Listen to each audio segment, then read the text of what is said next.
கிறிஸ்துவின் அன்பானவர்களே, ஆண்டவரும் இரட்சகருமான இயேசு கிறிஸ்துவின் விலையேறப்பெற்ற நாமத்திலே நான் உங்களை வாழ்த்துகிறேன். கர்த்தர் உங்களை ஆசீர்வதிப்பார். இன்றைய தேவ செய்திக்காக நாம் எடுத்திருக்கிற ஒரு வேத பகுதி யோவான் 11ஆம் அதிகாரம் 32 36 வரைக்கும் உள்ள வசனத்தை வாசிக்கிறேன். இயேசு இருந்த இடத்தில் மரியாள் வந்து அவரை கண்டவுடனே அவர் பாதத்தில் விழுந்து, ஆண்டவரே, நீர் இங்கே இருந்திருந்தீரானால் என் சகோதரன் மரித்திருக்க மாட்டான் என்றார்.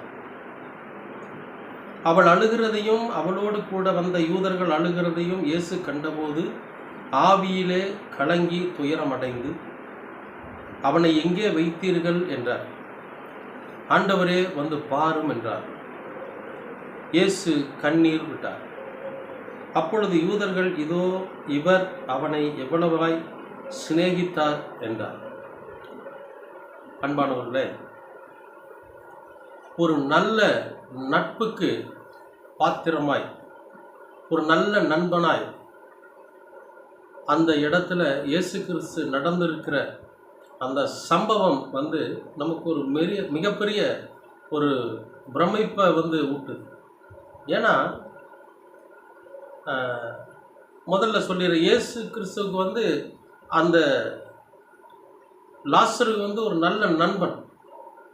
முதல்ல ரொம்ப அவர் மேலே அன்பு வச்சிருக்கார், ரொம்ப சிநேகிக்கிறார். சிநேகம்னாக்கா அவரை ரொம்ப அவர் மீது நட்பு பாராட்டுகிறவராக இருக்கிறார். சாதாரணமாக இந்த உலகத்தில் நண்பர்கள் தான் அதிகப்படியான சுமைகளை தாங்குகிறவர்களாக இருப்பாங்க. நம்முடைய வாழ்க்கையில் நம்ம எவ்வளவு கஷ்டங்கள் துக்கங்கள் வந்தாலும் ஒரு சில விஷயங்களை அப்பா அம்மா கிட்ட சொல்ல முடியாது, ஒரு சில விஷயங்களை சகோதரன் இடத்துல சொல்ல முடியாது, ஒரு சில விஷயங்களை மனைவியின் இடத்துல சொல்ல முடியாது, மனைவியானவள் ஒரு சில விஷயத்தில் கணவன் இடத்துல சொல்ல முடியாது. அப்போ ஒவ்வொன்றுக்கும் ஒவ்வொரு அளவீடு இருக்குது, லிமிட் இருக்குது. இவங்ககிட்ட இந்த விஷயத்தை தான் சொல்லணும், இந்த விஷயத்தை இவர்களிடம் சொல்லக்கூடாது அப்படின்னு சொல்லி நாம் என்ன பண்ணுவோம்னு கேட்டிங்கன்னா, அந்த என்ன காரியமோ அந்த காரியத்தினோட தன்மையை குறித்து யாரிடத்துல சொல்லலாம், யாரிடத்துல சொல்லக்கூடாது என்கிற ஒரு மனநிலைக்கு நம்ம வந்துடுவோம். இப்போ இதையெல்லாம் ஒரு இடத்துல போய் கொட்டி தீர்க்கணும் அப்படின்னா, யாருக்குமே தெரியலன்னா எங்கேயாவது போய் ஒரு கோயில்லையோ ஒரு சர்ச்சில் உட்கார்ந்து அழுது புலம்பி சொல்லிடும். ஆனால் நமக்கு மனசு ஆறாது. ஏன்னா கோயில்லையோ மற்றபடி சர்ச்சிலையோ மற்ற இடங்கள்லையோ போய் நாம் நம்முடைய மன கஷ்டங்களை மன குமுறல்களை சொல்லி அழுகிற போது நம்ம சொல்லிட்டோம் அப்படிங்கிறத அந்த மன நிறைவு தான் இருக்குமே தவிர, நமக்கு கடவுள் ஒரு விதத்தில் ஆறுதல் கொடுப்பாரு. ஆனால் நேரடியாக அப்போவே இறங்கி கொடுப்பாரான்னு கேட்டால் இல்லை. அதற்கான கால நேரத்தில் கடவுள் நம்மை ஆற்றி தேற்றி ஆறுதல் அடைய செய்வார், அது உண்மை.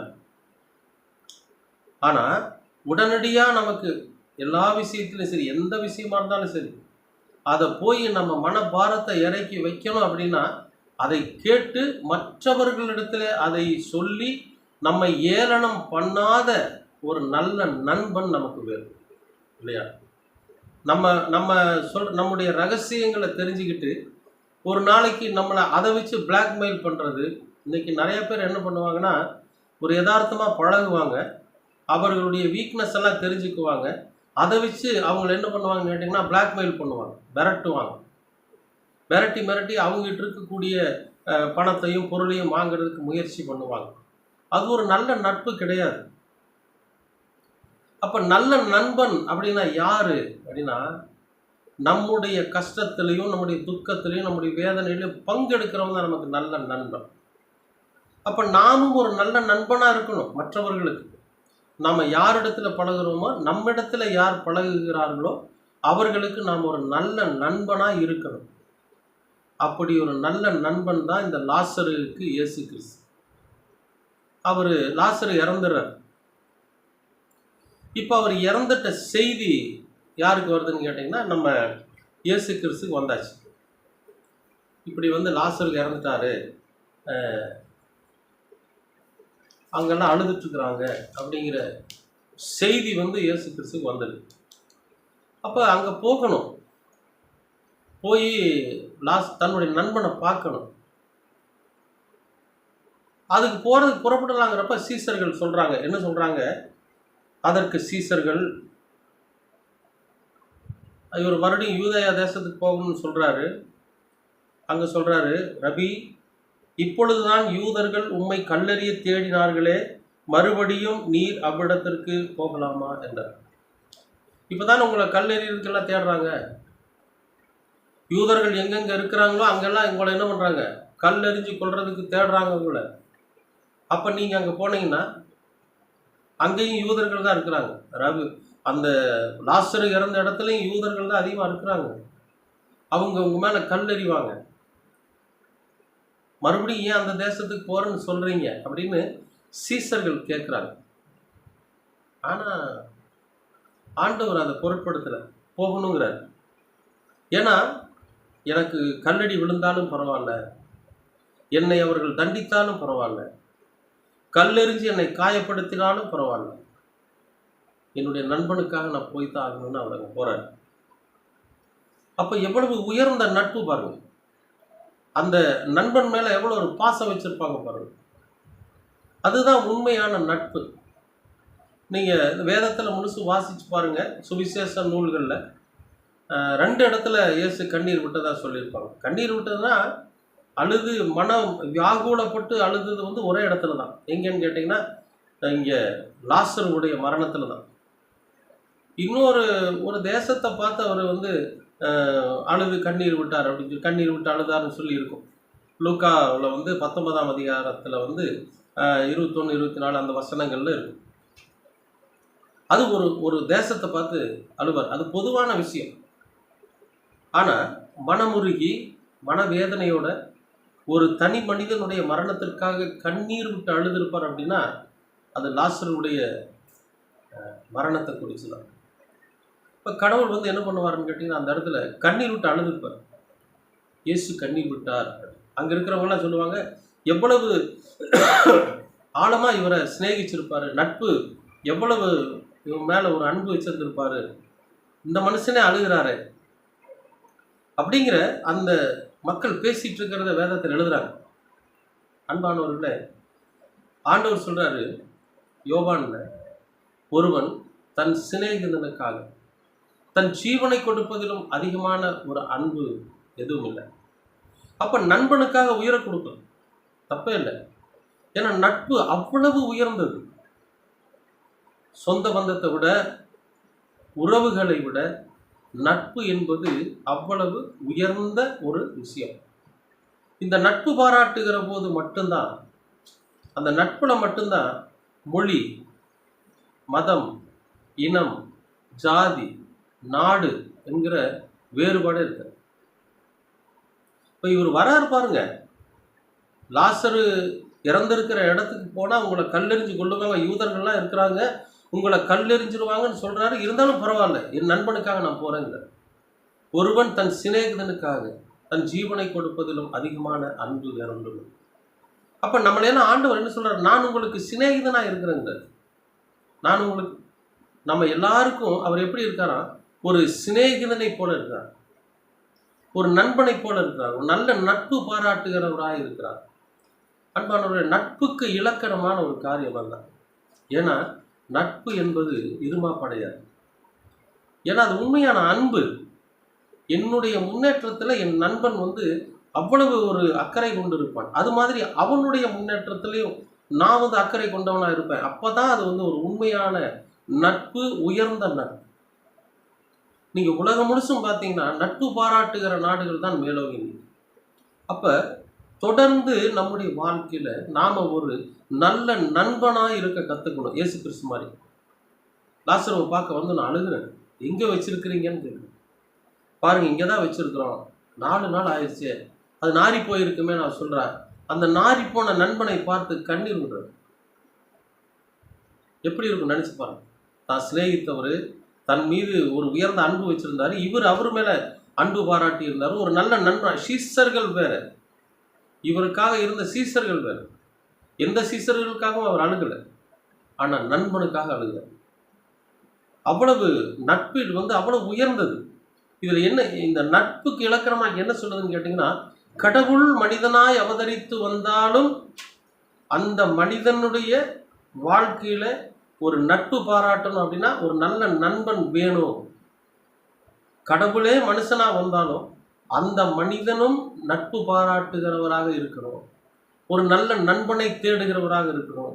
அவருக்கும் ஒரு நல்ல நட்பு தேவைப்பட்டுச்சு அப்படிங்கிற இந்த சூத்திரத்தை தான், இந்த வாழ்க்கையின் வாழ்வாதாரத்தில் இருக்கக்கூடிய சூத்திரத்தை தான் இந்த வசனம் நமக்கு சொல்லுது. அப்போ இயேசு கிறிஸ்துக்கு சீசர்கள் இருந்தாங்க, வேலை செய்கிறவங்க இருந்தாங்க, பணிவிடைக்காரர்கள் எல்லாமே இருந்தாங்க. ஆனால் நண்பன் லாசர், அவரிடத்துல அவரோட சரீரம் அங்கே மரித்து போய் நாரி போய் கிடப்பதை பார்த்து அவர் அழுகிறார். அன்பானவர்களே, நம்ம பார்த்து சொல்றாரு, நான் உங்களுக்கு சிநேகிதனாய் இருக்கும். நமக்கு இயேசு கிறிஸ்து நல்ல சிநேகிதனாய் நல்ல நண்பனாய் இருக்கும். அப்போ தன் சிநேகிதனுக்காக ஜீவனை கொடுப்பதற்கும் நான் தயாராக இருக்கிறேன். இதிலிருந்து நாம் என்ன கற்றுக்கிறோம் அப்படின்னா, நாம் நம்மை ஒரு நல்ல நண்பனாக மாற்றிக்கொள்ளணும். யாரெல்லாம் நம்மிடத்தில் நட்பு பாராட்டுகிறார்களோ அவர்களுக்கு நாம் ஒரு நல்ல நண்பனாக இருக்க கற்றுக்கணும். எனக்கு ஒரு நல்ல ஃப்ரெண்டு கிடைக்கலைங்க, எனக்கு ஒரு நல்ல நண்பன் கிடைக்கல அப்படின்னு வருந்தக்கூடாது. நாம தான் ஒரு நல்ல நண்பனாக மாறும். நம்மிடத்தில் நட்பு பாராட்டுகிற ஒருவன் மீது நாம் உண்மையுள்ள ஒரு நல்ல நட்பு பாராட்டுகிற ஒரு நல்ல நண்பனாக நம்ம இருந்தோம்னா அவர்களும் நமக்கு ஒரு நல்ல நண்பர்களாக. ஏன்னா நல்ல உண்மையான நட்பு இருமாப்படையாது. உண்மையான நட்பு பார்த்திங்கன்னா பகைமை பாராட்டாது. உண்மையான நட்பு பார்த்திங்கன்னா விட்டு கொடுக்கும், எல்லாத்தையும் விட்டு கொடுத்து போகும். பரவாயில்ல, நான் எப்படி முன்னேறணும் அது மாதிரி என் நண்பனும் முன்னேறணும் அப்படிங்கிற, உன்னை போல பிறனையும் நேசி அப்படிங்கிற அந்த கட்டளையை நிறைவேற்றுவது நட்பு, ஒரு நல்ல நட்பு. அதைத்தான் இயேசு கிறிஸ்து செஞ்சார். அன்பானவர்களே, நம்மையும் பார்த்து ஆண்டவர் சொல்லுகிற ஒரு விஷயம் என்னன்னா, நீங்கள் நல்ல நண்பர்களாக இருங்க, நல்ல நட்பு பாராட்டுங்க, நட்பில் துரோகம் பண்ணாதீங்க. இன்றைக்கி நிறைய பேர் சுயநலத்துக்காக நட்பை அவங்க பயன்படுத்திக்கிறாங்க. அப்படிப்பட்ட சுயநலத்துக்காக பாராட்டுவது அல்ல நட்பு. பிறர் நலத்துக்காக, மற்றவர்களுடைய நலத்துக்காக நம்மை நாமே அர்ப்பணித்து அவர்களோடு பழகுகிறதா ஒரு நல்ல நட்பு. அன்பானவர்களே, இன்னைக்கு நம்ம பெரியவங்களாம் சொல்லுவாங்க, தன்னுடைய மகன் தோல் வரைக்கும் வளர்ந்தா தான் அவன் மகன், தோளுக்கு மேலே தோழன் சொல்லுவான். தோழன்னா நண்பன். தோளுக்கு மேலே வளர்ந்துட்டா மகனும் அப்பாவும் நண்பர்களாக இருப்பாங்க, எதையும் மறைச்சிக்க மாட்டாங்க, ஒருத்தருக்கு ஒருத்தர் விட்டு கொடுத்து போவாங்க அப்படிங்கிறத தான் சொல்லுவாங்க. அன்பானவர்களே, நம்முடைய இயேசு கிறிஸ்து இந்த உலகத்தில் நட்புக்காக கண்ணீர் விட்டு அழுத அந்த சம்பவம் நமக்கும் ஒரு மிகப்பெரிய பாடமாக இருக்கு. அப்போ நாம் என்ன பண்ணணும்? நாமும் அவரை போல ஒரு நல்ல நண்பனாக இருக்கணும்.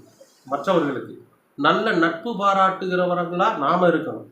சுயநலமில்லாத நட்பை மற்றவர்கள் மீது நாம் காட்டுகிறவர்களாக இருக்கணும். அப்போ நிச்சயமாகவே நமக்கும் நல்ல நண்பர்கள் கிடைப்பாங்க. நம்முடைய வாழ்க்கையிலும் நன்மையான பாதையில் நம்மோடு கூட வாழ்ந்து அவர் நன்மையான பாதையில் பயணிக்கக்கூடியவர்களாக அவங்க இருப்பாங்க. நிச்சயமாகவே இந்த வார்த்தைகள் உங்களுக்கு பிரயோஜனமாக இருந்திருக்கும் என்று நான் விசுவாசிக்கிறேன். உங்களுடைய நண்பர்களுக்கும் இந்த காணொளி அனுப்பி கொடுங்க, அவர்களுக்கும் பிரயோஜனமாக இருக்கும். சப்ஸ்கிரைப் பண்ணுங்கள். கர்த்தர் உங்களை ஆசீர்வதிப்பார். அன்பின் பரலோக தந்தையே, உமக்கு ஸ்தோத்திரம். நீர் எங்களோடு கூட வாழ்கிறதற்காக நன்றி. உமது திருக்குமரன் இயேசு கிறிஸ்து இந்த பூமியில் மனிதனாய் அவதரித்து வந்தபோது அவரிடத்தில் ஒரு நல்ல நண்பனை தேர்வு செய்து அந்த நண்பனுக்காக, அந்த நண்பன் இறந்ததற்காக வியாகுலப்பட்டு கண்ணீர் விட்டு அழுததை நாங்கள் வேதத்தில் வாசிக்கிறோம். இறைமகன் இயேசுவிற்கு கூட ஒரு நல்ல நண்பன் கிடைத்திருந்திருக்கிறார். ஒரு நல்ல நட்பு பாராட்டுகிறவராக அவர் இருந்தார். நண்பனுக்காக, சிநேகிதனுக்காக தன் ஜீவனை கொடுப்பதிலும் அதிகமான அன்பு வேறொன்றும் இல்லை என்று வேதத்தில் இயேசு கிறிஸ்து சொல்லி இருக்கிறார். அப்போ நண்பர்களுக்காக உயிரையும் விடுகிற அளவுக்கு நல்ல நண்பன், நல்ல நட்பு கிடைப்பது என்பது இவ்வுலகத்தில் அரிதாய் இருக்கிற நாட்களில் இயேசு கிறிஸ்துவே எங்களுக்கு நல்ல நண்பராய் இருக்கிறதற்காக உங்களுக்கு நன்றி செலுத்துகிறோம். நாங்களும் இயேசு கிறிஸ்துவை போல உண்மையுள்ள நட்பை மற்றவர்கள் மீது நாங்கள் காட்டுகிறவர்களாக, உண்மையுள்ள நண்பர்களாக நாங்கள் எங்களை மாற்றிக்கொள்ள நீர் எங்களுக்கு கிருபை பாராட்டு. உங்கள் இரக்கமும் உங்கள் மனதுருக்கமும் உடைய வசனங்களும் எங்களை வழி நடத்தட்டும். இரட்சகராம் இயேசு கிறிஸ்துவின் வழியாக கேட்கிறோம் நல்ல பிதாவே. ஆமேன், ஆமேன், ஆமேன்.